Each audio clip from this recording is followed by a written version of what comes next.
If you're anything like me and you're a busy person, but also a human that needs to eat, meal prep probably isn't your favorite process.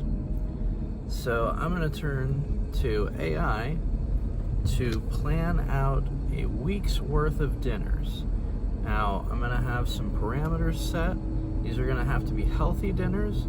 These are going to have to be dinners that can be made in under an hour, and I might even go less than that. I might even go under 30 minutes.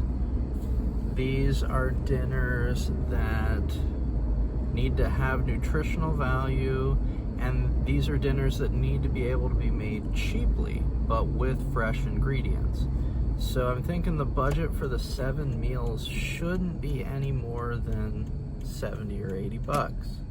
That way I can average, if I'm eating this with my family, we're averaging no more than $10 a meal, which I think is decent. I'm also going to provide some types of cuisine when I make this prompt, because as a household we really like Asian cuisine and we like Tex-Mex quite a bit. We're really into rice, if you couldn't tell. So I want to add those. I want to add some American flavor, probably in the mode of like a turkey burger or something like that. I mean, it'll obviously come up with the meals itself, the AI tool, the LLM. That's what's going to determine each meal, but I want to have an idea in my head of what I would potentially come up with and what might take me 30 minutes to an hour to develop versus what a ChatGPT or a Claude can do in seconds.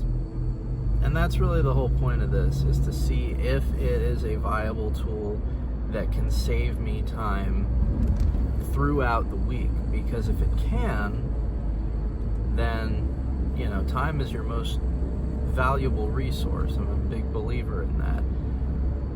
The process I have for making these videos, for example, is pretty streamlined at this point. And if I'm able to do the same thing with my meal prep and meal planning, I think overall we're going to be in a pretty good place. So we'll get our meal calendar for our dinners, 1 week's worth. We'll see what AI can come up with. We'll see if these are meals I've had before or not. We'll see if these are meals that I think would appeal to me. And we're going to see if it can go a step further and provide us with the recipes as well. Because if it can do that, and maybe even make some recommendations on where to shop for the ingredients that's most cost effective, that could be a nice bonus. We'll see how deeply it can dive. Now, obviously, it can't do the cooking itself for us yet, but if it can do all the other heavy lifting and the only thing left to do is to combine the ingredients to cook everything, then hey, we're in decent shape, right?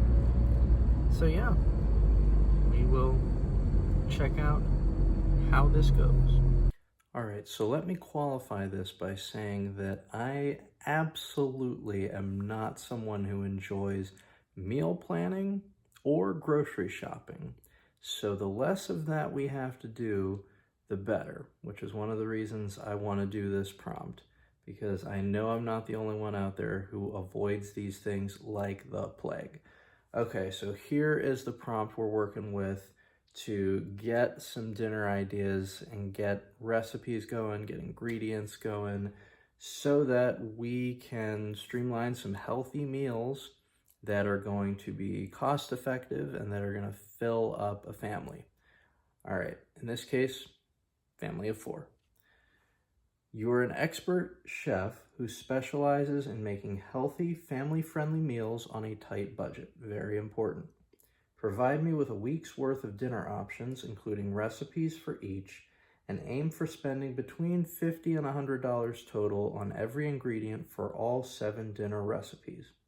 Additionally, provide insights into the best places to shop for ingredients to obtain the optimal price. Finally, cater these meal options to my family's culinary tastes, namely Asian cuisine, Tex-Mex, Americana, and Indian cuisine. Finally, avoid red meat when possible. We don't really do red meat that much. Substitute for poultry. Okay, that's our prompt. So input it. Interestingly enough, it took, I'm using GPT for this, ChatGPT. It took ChatGPT almost 30 seconds to think this one through. Let's see the results. Okay, portions serve about 4. So it starts with where to shop. It says smart shopping to hit that $50 to $100 range. We want to start at Aldi/Walmart. Well, the good news is we shop at Aldi. We're not really Walmart people, but we tend to get most of our groceries from Aldi because that's convenient and it's the most cost effective. So cheapest for chicken family packs, tortillas, canned beans and tomatoes, frozen veggies, yogurt, spices, rice, peanut butter, and oil. Great. We get a preview of some of the ingredients we're using, and we know the best place to go to get them. It also lists Asian and Indian grocers because they have the best unit price on 10-pound rice, bulk soy sauce, and whole spices. It says here 30 to 60% less than big box, which is pretty great. Unfortunately, we don't really have that many options here that would fit that, but if we did, I would absolutely lean into this because we eat large quantities of rice as a family. Mexican grocers, kind of similar here, value tortillas, cilantro, limes, and bulk dried chiles. And finally, Costco Sam's listed as optional, but I really like this option, and we do go to Sam's quite a bit. Buy chicken thighs 6 to 10 pounds and split/freeze because it lowers your per meal protein cost, it says, and it absolutely does. So I think that's sage advice too, and that checks out. So awesome. It even has an extra tip in here to choose bone-in, skin-on chicken thighs because they're cheaper and juicier. So we're getting flavor and we're getting value. Okay, so we've got a consolidated shopping list then, broken down by typical budget prices. Now, with everything going on with tariffs, who knows what prices are actually going to look like. But it's nice to have these estimates here regardless. So we have the chicken thighs, we have ground turkey, we got eggs, we got yogurt, 32 ounces, we got 8 ounces of shredded cheese, we got long grain rice, we got our flour tortillas, canned and frozen foods, veggies, produce, staples and spices as well, our soy sauce, our peanut butter, our curry powder, chili powder, ground cumin, all that good stuff, chicken bouillon. So the estimated total for that's about $80, which is in that range. Again, that's going to vary a decent amount, but it's nice that they provided that. Okay, now we get to the good stuff, the 7 dinners. First one here, Tex-Mex sheet pan chicken fajitas. Like this one already. And they even give a reason why. It's a crowd pleaser, it's fast, and there's leftovers for other uses, which we'll get to. Ingredients, we got the chicken thighs, we got bell peppers, onion, oil, chili powder, cumin, paprika, salt, tortillas, 1 lime, and cilantro. All right, and it's literally 3 steps. We're heating the oven, we're tossing the chicken and veggies with oil and spices, and a half teaspoon of salt. We're roasting for 20 to 25 minutes. We're broiling 2 to 3 minutes for charring, squeezing the lime, serving with tortillas and cilantro, and if we want to, add some cabbage ribbons to the pan for an extra veggie. Number 2 also looks good. It's vegetable heavy, which I'm fine with. It's Asian chicken fried rice, and we've got, our cups of day-old rice, frozen mixed veggies, eggs, cooked chicken, either from roasting or leftovers, which is nice.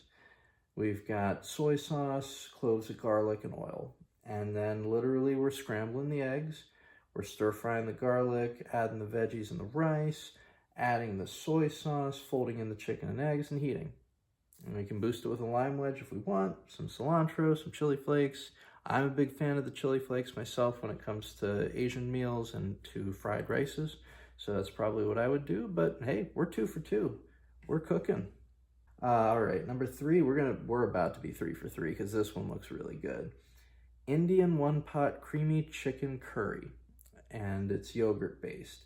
So we've got our chicken thighs again, we've got an onion, we got our cloves of garlic again, we got curry powder, garam masala, paprika, the yogurt, water, bouillon, oil, and salt. We're going to saute that onion, add the garlic, stir in our spices, add the chicken and sear it, stir in the yogurt, water, bouillon, and simmer 12 to 15 until they're cooked. Add salt to taste and we're good to go. Serve it over rice. If we have spinach, we can add it too. Love that one. Quick and easy. Fantastic. We're 3 for 3. Okay, now we get to 4. This one I'm not a huge fan of, but some of you might like it. We've got Americana turkey veggie meatloaf muffins. I am not a fan of meatloaf. It's an oxymoron to me. A meat and a loaf, that's 2 separate things.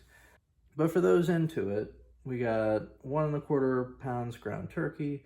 We got finely diced onion, peppers, carrots. We got an egg. We got some breadcrumbs. We can blend them.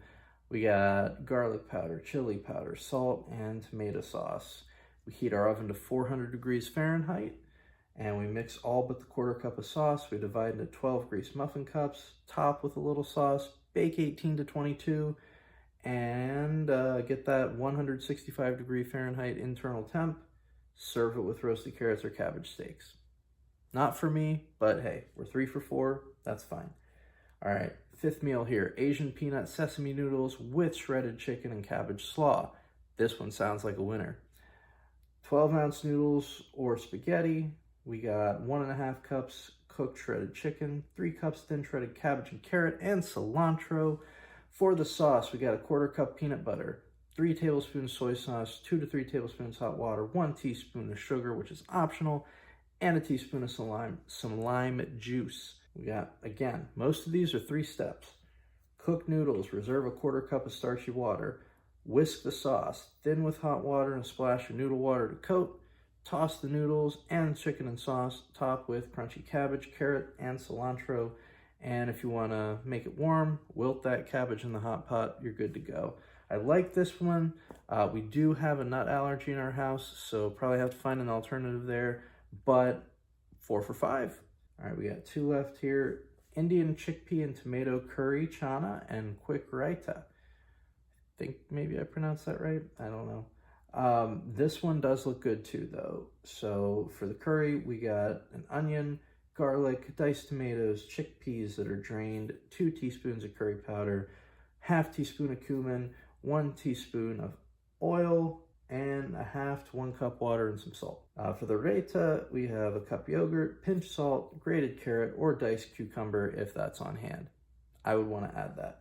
Okay, saute the onion and garlic, add the spices, add tomatoes, chickpeas, water, simmer 10 to 12, add salt to taste, stir raita together, serve curry over rice with a spoon of raita, and you're good to go. Yeah, okay, we're cooking. We are literally cooking. I'm going to say 5 out of 6. This one looks really good. And we're going to be 6 for 7 here. Tex-Mex chicken tortilla soup uses fajita and pantry. So this is from the leftovers of our first meal with our fajitas. So here we have 1 to 1½ cups leftover fajita chicken / veggie, 1 onion. We got our black beans, corn, 1½ cups frozen, 1 can diced tomatoes, 4 cups of water, 1½ teaspoon of bouillon, 1 teaspoon chili powder, ½ teaspoon cumin, lime, cilantro, and tortillas. Fantastic. 4 steps to this one. Saute the onion, add the spices, add tomatoes, water, bouillon, beans, corn, simmer for 10. Stir in leftover chicken and veggies to warm. Crisp tortilla strips in a dry pan. Serve soup with lime, cilantro, and cheese is optional, but in this house, it's never optional. You serve it with cheese. That's what you do. And then it even has a batch cook plan, and this is to save as much time and money as possible. So day 1, you roast all the chicken thighs ahead of time with salt and oil at 425 Fahrenheit for 30 to 35. You shred, and you shred 2/3 for the recipes, and you keep 1/3 in chunks. You're going to want to cook a big pot of rice, 6 to 8 cups of rice cooked, and then prep once, chop the onions, the peppers, the carrots, shred half the cabbage, portion them into zipper bags. And we do this sometimes for meal prep and planning throughout the week. Saves a ton of time when you can do it. You're not going to always be able to do it, but when you can, make it a priority because it does. It saves a lot of time. Leftovers, fried rice and tortilla soup are engineered to use any stragglers. So if you have leftover ingredients, those are the two meals where those ingredients can be put to good use. All right, now this is amazing too, because I mentioned nothing about allergies, and we have a few allergies in our household, particularly a peanut allergy. So ChatGPT would have no way of knowing that, of course, unless I told it. So it actually has a substitution and allergy notes section at the end of this, which is great. For gluten-free, it says use corn tortillas. We got special soy sauce, tamari, and breadcrumbs from oats. For dairy-free, you can swap coconut milk for yogurt, and you can skip out on the cheese and the raita. And for nut-free, we have one here. I was concerned, I mentioned about the peanuts. Replace peanut sauce with tahini or soy garlic sauce. Now, we're huge into tahini in this house, so that's the route we would go. But kudos to GPT for having that as something they list, because, you know, in the heat of the moment, you can overlook it. And GPT, again, trying to go above and beyond itself. If you want, I can tailor portions to your family size. Well, they kind of already did that, whether they knew it or not, and spit out a printable shopping checklist with exact quantities. That, I think, could be helpful for some people, but you know, I'm good with what we've got going on. So overall, I'm pretty impressed. I mean, they didn't nail every meal, but they got 6 out of 7 that I would not only eat, but would enjoy eating, and the rest of my family would enjoy eating as well. So I do think I'm going to try to start integrating this into my meal planning process, and I'm going to see if it can save some time and headaches at the grocery store. If you feel so moved, feel free to do the same. As always, if you like what you're seeing, hit that subscribe button, share these tips and videos with someone who you think might find value from them, and I'll catch you on the flip side.